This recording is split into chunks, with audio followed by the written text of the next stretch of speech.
Sekarang kamu bisa memunculkan pop-up Windows dengan mengklik tombol Home dan kamu bisa melakukan multitasking sambil menonton video analisa pagi tanpa berlangganan YouTube Premium. Hai semuanya, gimana kabar kalian? Semoga selalu dalam keadaan baik. Jadi welcome back di Andi Kriston Channel dan ini adalah segmen analisa pagi, segmen di mana kita akan mengulas untuk update news dan juga pergerakan dari market, khususnya market dari Bitcoin.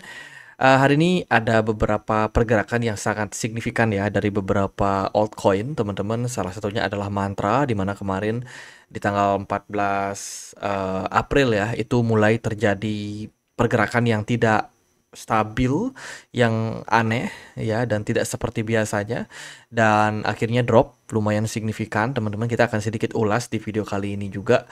Dan oke, kita akan coba untuk masuk pembahasannya dulu, teman-teman. Kita akan bahas dulu si Mantra ini yang cukup menarik. Kemarin dari Binance Customer Support itu sudah mengklarifikasi bahwa dari sudut pandang Binance itu sudah mencoba berusaha semaksimal mungkin untuk mengantisipasi yang namanya risiko-risiko perdagangan untuk para investor gitu. Jadi langkah yang diambil oleh Binance ya untuk menyikapi volatilitas dari market adalah mengurangi tingkat leverage yang diberikan. Nah, terkait dengan token Mantra ini, Binance juga masih memantau seperti apa pergerakan dari volume dan juga transaksi yang terjadi di market futures-nya Mantra. Sebab indikasi kejatuhan dari Mantra ini sekarang masih dipertanyakan gitu, karena di beberapa di beberapa investigasi itu masih belum ditemukan secara pasti apa penyebab kenapa Mantra bisa mengalami penurunan. Ada yang mengatakan bahwa ada aktivitas OTC di belakang layar ya, di mana ada pergerakan dari whales yang sangat besar menyebabkan terjadi penurunan signifikan. Ada juga yang mengatakan di market futures-nya itu ada force stop atau force close untuk transaksi yang sedang running sehingga menyebabkan kekhawatiran dari market. Nah, dari statement orang OM-nya sendiri ya, yang bikin Project Mantra ini, dia mengatakan bahwa saat ini mereka menemukan sesuatu dari centralized exchange yang memperdagangkan Mantra yang melakukan perdagangan dengan jumlah yang cukup besar gitu. Apalagi di perdagangan hari Minggu kemarin ya, waktu kasus ini terjadi itu sedang dalam low liquidity. Tiba-tiba ada transaksi yang masif, yang besar menyebabkan crash pada tokennya. Kurang lebih seperti itu. Dan di sini dia melihat ya bahwa kondisi dari Mantra sendiri itu sebenarnya sedang tidak dalam volume yang baik, sehingga tiba-tibanya volume yang besar itu ya, volume jual yang besar itu menyebabkan kepanikan yang terus berlanjut oleh investor. Itu menurut dari orang dalamnya atau internal developer dari Mantra sendiri gitu. Jadi itu. Kemudian juga kalau kita melihat dari sudut pandang OKX melihat terjadi memang volatilitas pada perdagangan Mantra di perdagangan kemarin ya, dan menyebabkan harga Mantra itu langsung drop sampai 80%. Ya, 80%, kemudian diikuti dengan sell off kembali sehingga melanjutkan penurunannya sampai total 90% gitu untuk perdagangan kemarin. Memang saat ini dari pihak OKX sendiri itu masih sedang melakukan investigasi, sebab yang diduga exchange yang digunakan untuk para whales-nya Mantra ini melakukan transaksi tiba-tiba yaitu datang dari OKX. Makanya OKX sekarang yang sedang mendapatkan pemantauan seperti itu dari banyak investor gitu. Jadi pada intinya adalah terjadi tiba-tiba volatilitas yang tinggi. Selain itu juga ada yang disampaikan oleh OKX sendiri adalah adanya perubahan dari tokenomic ya, tokenomic modelnya yang dirubah sejak Oktober tahun 2024 kemarin gitu. Kalau menurut dari Wu Blockchain, ini aku coba korek-korek postingan lama ya, teman-teman. Jadi Binance sebelumnya sempat mengumumkan peluncuran proyek penipuan Mantra DAO, menimbulkan kejutan tuduhan dari para pemimpin komunitas Tiongkok. Pendiri proyek tersebut membuka kasino dan sebagian besar tim memiliki latar belakang ICO menipu. Ini diposting di tahun 2021. Wow, 4 tahun yang lalu kurang lebih teman-teman. Dan ini sudah dikasih scam alertnya ya. Jadi bisa dibilang memang proyek ini cukup kontroversial. Mantra DAO dianggap project scam tahun 2021 dan sekarang baru terbukti di tahun 2025. Oke, kalau kita lihat dari tokenomic memang benar mantra ini terjadi perubahan tokenomic yang lumayan signifikan. Ada total sekitar 150 juta token baru yang dirilis. Ini aku ambil dari video lama kita ya, membahas tentang mantra kurang lebih 4 bulan yang lalu. Teman-teman, di sini dituliskan supply total dari mantra itu triple 8 juta, 888 juta koin atau token mantra. Ya, sementara yang beredar waktu itu baru sekitar 855 juta. Nah, yang terjadi saat ini, mantra itu supply totalnya sekitar 1,8 billion. Meningkat sangat signifikan. Sangat-sangat signifikan. Dan mereka tiba-tiba menjadi unlimited supply dan juga ada supply beredar yang sudah meningkat sekitar 150 juta token. Bayangin, ini masih akan ada unlock sampai nanti supply-nya mencapai kisaran 1,8 dan ini juga bisa berubah kapanpun. Nah, kalau kita lihat dari daftar atau dari data dari CryptoRank, di sini kita bisa melihat ada aktivitas unlock yang akan datang, yang mana ini menurut saya cukup tiba-tiba ya. Mereka akan ada unlock 2% itu pada tanggal 19 April, kemudian dilanjutkan 5 hari ke depannya yaitu 28 April dengan jumlah unlock sekitar 7,69%. Ini ya lumayan besar dan ini untuk upgrade dan juga seed. Kemudian akan dilanjutkan untuk unlock bulan Mei lagi. Tapi tokennya udah drop duluan. Jadi ini mengindikasikan memang ada sesuatu yang sebenarnya terjadi pada mantra gitu. Menjadi penurunan koin terbesar di tahun ini. Mungkin mirip seperti kasusnya Terra Luna. Kalau teman-teman yang sudah invest lama pasti tahu dengan project Terra Luna.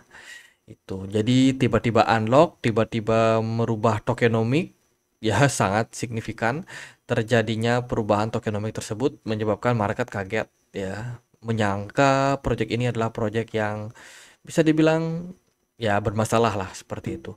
Tapi kalau menurut saya sih melihat dari rangkuman apa yang ditulis oleh Wu Blockchain ini sebenarnya memang sudah ada indikator awal. Cuman banyak orang yang mungkin tidak memperhatikan waktu itu dan juga kita lihat dari views-nya di sini itu sebenarnya nggak terlalu gede juga waktu Wu Blockchain memberikan peringatan gitu. Cuma dapat like sekitar 224 saja ya. Jadi waktu itu mungkin nggak terlalu banyak yang ngeh juga terkait dengan postingan tersebut. Padahal ini waktu postingannya adalah waktu bear market 2021 ya. Itu teman-teman. Jadi ya bye-bye mantra. Kita lihat juga ada beberapa koin yang sepertinya kena latah ya melihat penurunan dari mantra. Pertama ada IP Story. Dalam 24 jam terakhir itu sempat turun sampai 20%. Dari sebelumnya diperdagangkan di kisaran level $4, tiba-tiba drop sampai ke kisaran $3,11. Belum selesai sampai di sana ya, ada ACT yang juga mengalami drop signifikan dalam 7 hari terakhir. Itu lumayan signifikan penurunan yang terjadi, teman-teman. Jadi ACT ya. Sementara itu kalau kita lihat dari pergerakan koin-koin hari ini sih ada beberapa yang lumayan bagus ya secara movement. Salah satunya adalah Fartcoin masih positif, Popcat bahkan naik 100%, beberapa meme coin justru mengalami rally yang lumayan menarik gitu. Jadi intinya adalah hati-hati ya di kondisi sekarang, market gampang kaget, gampang latah. Jadi satu aja ada trigger itu bisa menyebabkan selling pressure yang tiada henti gitu. Jadi Ini juga ada beberapa data tambahan buat teman-teman, token unlock ya. Ada beberapa koin yang akan ada unlock. Yang lumayan signifikan itu adalah Starknet. Hati-hati, unlocknya 4,37%. Ini akan terjadi 3 jam ke depan. Kemudian ada SEI unlock 1,11%, 1,14%. Lalu ada ARB akan ada unlock 2%, kemudian AP unlocknya 1,95% 2 hari ke depan. Terus ada Trump, token Trump akan ada unlock 20% 3 hari ke depan, waspada buat teman-teman. Jadi itu beberapa unlock token yang akan terjadi ke depan, jadi ya harus hati-hati. Kemudian kita lihat dari inflow and outflow dari Bitcoin Spot ETF. Kemarin ada outflow sekitar 1 juta US dollar saja. Ini merupakan sebuah outflow yang lumayan kecil sejak 7 hari terakhir untuk Bitcoin Spot ETF, which is ini good news. Kemudian dari Ethereum Spot masih dalam arus keluar yang lumayan signifikan, kali ini didominasi oleh Grayscale. Dan juga ada Bitwise ya, mengalami total arus keluar sampai 29 juta US dollar. Overall sih di minggu kemarin kita dapat closing yang lumayan negatif, outflow masih sedang terjadi pada produk Bitcoin Spot ETF, perdagangan Bitcoin juga closingnya lumayan ya bisa dibilang nggak terlalu meyakinkan juga kalau aku perhatikan. Lalu kalau kita lihat dari data yang lain juga ada pemberitaan terkait dengan tarif ya. Donald Trump dikabarkan sekarang sedang bernegosiasi dengan Uni Eropa untuk membicarakan tentang new trade deal. Seperti apa tarif dagang yang akan diberikan. Nah, ini menurut saya akan menjadi menarik sebab Donald Trump ini akan mendapatkan banyak sekali kunjungan dari negara lain terkait dengan pembahasan tarif ini. Sebab gimana pun juga Amerika Serikat itu masih sangat-sangat powerful gitu. Kemudian kalau kita lihat juga dari berita yang lain, mereka akan siap ya menyambut apa namanya? Oh, mereka sudah bertemu dengan Presiden El Salvador, Nayib Bukele, terkait dengan pembahasan dari beberapa masalah gitu. Salah satunya adalah terorisme, imigran gelap, kemudian juga ya ada banyak terkait dengan sumber daya juga gitu teman-teman. Jadi pembahasan ini merupakan salah satu pembahasan yang bisa menjadi ikatan erat dari kedua belah pihak negara. Lalu ada berita dari Nvidia dikabarkan baru saja mengumumkan untuk memproduce AI server, di mana AI server ini total investasinya itu sampai dengan 500 miliar US dollar. Dan ini bakalan menjadi salah satu berita yang baik untuk perkembangan Nvidia kemarin. Mungkin juga beberapa proyek kripto yang terkait dengan Nvidia. Cina dikabarkan itu akan membatasi eh, apa namanya melakukan kontrol terhadap ekspor pada logam tanah ya, pada logam-logam yang ada di Tiongkok gitu. Jadi kan sekarang Tiongkok nggak cuma import ya dari negara-negara berkembang, tapi dia juga melakukan ekspor ke Amerika Serikat.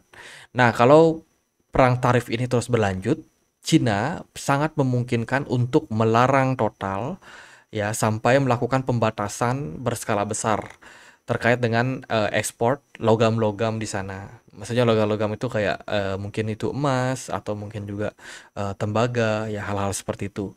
Teman-teman, logam-logam yang di sini disebut sebagai rare earth ya. Artinya logam-logam langka. Itu MicroStrategy juga kemarin mengumumkan pembelian berupa Bitcoin ya. Jadi ada tambahan sekitar 285 juta US dollar pembelian yang dilakukan oleh MicroStrategy atau sekitar 3,459 Bitcoin. Jadi total sekarang Mega Seller dari perusahaannya MicroStrategy itu hold sekitar 531.644 Bitcoin. Sangat-sangat banyak. Lalu juga ada lanjutan ya dari upgrade-nya Ethereum, di mana Ethereum baru saja menyelesaikan testnet Pectra upgrade. Jadi all testnet sudah selesai, sekarang mereka akan masuk ke mainnetnya. Diprediksi mainnetnya itu akan dimulai dari 30 April nanti. Spectra Mainnet Upgrade itu akan mulai diaplikasikan sekitar 30 April. Jadi bisa jadi sebuah berita baik untuk Ethereum. Satu lagi, salah satu platform yang namanya Odin Fund dikabarkan kena hack. Ya, ini foundernya Bob Bodilo, PhD. Itu dia mengatakan bahwa kami telah menghentikan perdagangan dan penarikan, memastikan tidak akan menjadi masalah yang meluas gitu. Sekarang mereka sedang menghadapi atau melakukan penyelidikan terkait dengan platform mereka yang kena serangan. Ada informasi juga dari teman-teman yang memang pengen untuk mendapatkan benefit terbaru dari Gate.io ya. Jadi ini untuk pengguna baru, jika teman-teman melakukan staking USDT kalian, teman-teman bisa earn token Suit, Baby, dan juga One Source sebagai airdrop. Dan juga bisa mendapatkan APR yang lumayan besar. Itu ada di menu launch pool. Masuk ke menu awal, pilih yang menu launch. Di sini ada launch pool. Nanti akan dialihkan ke menu yang ini. Nah, cukup dengan teman-teman staking beberapa aset di sini seperti USDT atau juga GT token, teman-teman bisa claim. Ada WCT, ada FreeDog, ada token Baby, ada token WVLO, ada juga One Source, Suit, dan yang lainnya. Ini khusus untuk pengguna baru, teman-teman. Jadi buat yang pengen daftar, Gate.io bisa cek link yang ada di kolom deskripsi video ini. Oke, gimana kabarnya si OM? Apakah masih menarik nih Om Mantra? Apakah bisa diakumulasi atau bagaimana? Kalau dari saya pribadi melihat penurunan yang terjadi ini sudah lumayan dalam. Ya, beberapa trader, beberapa investor biasanya akan memanfaatkan posisi ini untuk mencari cuan. Karena yang namanya koin yang udah turun drop, itu ada kemungkinan dia bakalan mantul dulu sesaat naik.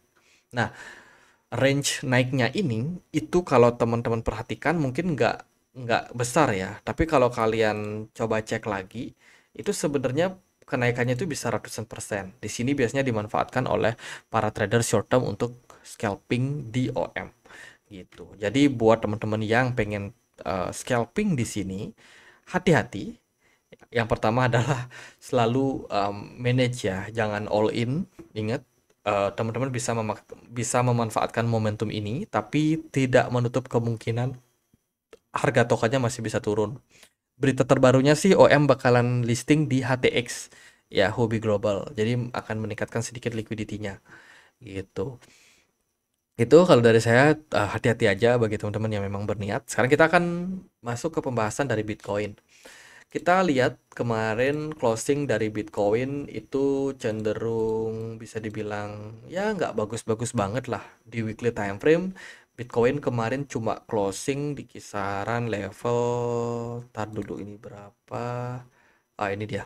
Bitcoin kemarin closingnya di 83.300. 83.700 ya, sorry. 83.700, dan sekarang secara movement sih sebenarnya Bitcoin masih positif, bertengger di kisaran level 84.700. Kita kemarin expect ya Bitcoin bisa closing dia di kisaran 84.000. Tapi ternyata sedikit di bawah dari level tersebut. Secara pola sih sebenarnya kita dapat bullish engulfing pattern. Bitcoin confirm breakout dari descending channel. Overall ini sebenarnya bisa dibilang menjadi berita yang baik. Tapi yang saya cukup kritisi adalah volume. Volume perdagangan pada Bitcoin kemarin itu nggak besar-besar banget. Bahkan biasanya sih kalau udah breakout kayak gini harusnya ada volume yang signifikan tinggi disertai dengan kenaikan harga yang juga lumayan positif gitu. Namun hal tersebut tidak terjadi pada pergerakan Bitcoin yang kemarin, mengindikasikan memang ada kemungkinan pergerakan Bitcoin ini naik tapi hanya secara jangka pendek saja. Seperti itu. Jadi power dorongan untuk naik itu cenderung ada, cuman nggak besar-besar banget gitu. Next target untuk Bitcoin adalah ke 88.000. Bila mana tembus 92.000, itu bisa menjadi sebuah level yang menarik. Bitcoin dominance itu sudah naik di perdagangan kemarin lumayan signifikan. Ya, namun hari ini agak sedikit melandai. Sementara itu, indeks dolar overall masih dalam tekanan jual. Emas kemarin mengalami koreksi, S&P 500 positif ya, dan saya sendiri masih menunggu sih tentang keputusan dari Trump mengenai tarif ya. Ini katanya ada pengumuman hari ini gitu. Jadi masih menunggu tersebut, siapa tahu bisa mempengaruhi market. Nah, ini koin yang beberapa naik lumayan baik, ada Fart Coin, ada Virtual Protocol, beberapa koin lainnya kayak Ondo Finance juga kemarin ada inflow yang lumayan baik. Tapi yang lain nggak terlalu gimana-gimana sih, teman-teman. Dari saya sendiri melihat saat ini buyer masih ragu-ragu untuk masuk ke market ya. Jadi belum ada dorongan yang sangat-sangat signifikan juga. Kalau kita lihat dari Fear and Greed Index, coba kita lihat sini kemarin sih kita dalam posisi fear ya. Saat ini kita berada dalam posisi fear juga. Dimana kemarin itu tingkat ketakutannya ada di 45, sekarang justru semakin meningkat tingkat ketakutannya teman-teman, yaitu ke kisaran 31. Artinya semakin dia turun angkanya, ini berarti ketakutan meningkat ya. Dan kalau dia masuk ke extreme fear kembali, maka berarti market sangat-sangat hati-hati kalau mau masuk market gitu. Mereka nggak akan agresif, mereka nggak akan FOMO, dan ya kemungkinan movement dari Bitcoin akan semakin lama kalau tren fear-nya ini semakin berlanjut. Nah, sedikit kita ulas dari sudut pandang smart money. Sebenarnya smart money ini udah standby. Dia udah aktif melakukan perdagangan sejak perdagangan kemarin, ya hari Minggu kemarin gitu. Dan saat ini bisa dibilang smart money masih standby di market. Kemungkinan akan ada movement kalau ada berita positif gitu. Cuma kita masih sedang menunggu nih berita positif apa yang akan muncul. Itu posisi breakout ini tentu saja merupakan sebuah indikasi baik untuk Bitcoin. Apalagi kalau kita lihat memang Bitcoin ini sudah mengalami penurunan yang cukup konsisten sejak Januari kemarin hingga bulan April awal ini. Gitu. Ya, semoga aja Bitcoin bisa menunjukkan penguatan jangka pendeknya. Kalau dari saya sih itu aja, paling tetap hati-hati untuk kita semua, meskipun Bitcoin ada potensi rally, tapi kemungkinan rally-nya ini nggak akan agresif, nggak akan impulsif. Jadi masih bisa lah buat teman-teman nyari cuan, cuman ya mungkin tipis-tipis aja teman-teman. Jadi gitu aja paling buat update kali ini. Semoga videonya bisa bermanfaat. Kita punya komunitas di Telegram buat teman-teman yang mungkin punya Telegram yang pengen untuk join ya bisa cek link yang ada di kolom deskripsi. Sekian aja akhir kata saya Andre, makasih.